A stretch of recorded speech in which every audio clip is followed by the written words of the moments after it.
Student పాయింట్లో కూడా check చేసుకోవాలి పేరెంట్.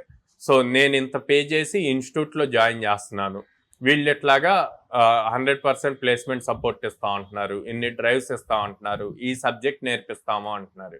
నా పిల్లవాడు అంత క్యాపబుల్ ఇనఫా, నేర్చుకోగలడా? సో మీరు జాయిన్ చేసే ముందు మీ అబ్బాయి ఆర్ అమ్మాయితో కూడా కూర్చొని మాట్లాడాలి.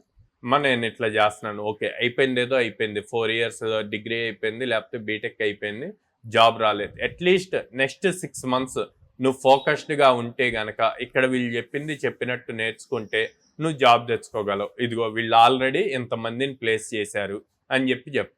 ఆ మాట్లాడినప్పుడు వాళ్ళు స్ట్రాంగ్గా కాన్ఫిడెంట్గా నేను నేర్చుకుంటాను, నేను చేస్తాను అంటే నేను జాయిన్ చేయండి.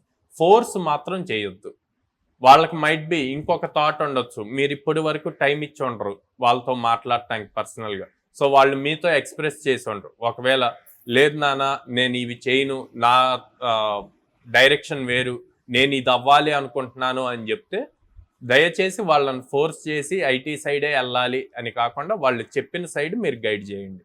అలా ఉంటే కనుక ఖచ్చితంగా పిల్లలు మంచి భవిష్యత్తులో మంచి పొజిషన్స్కి వెళ్తారు.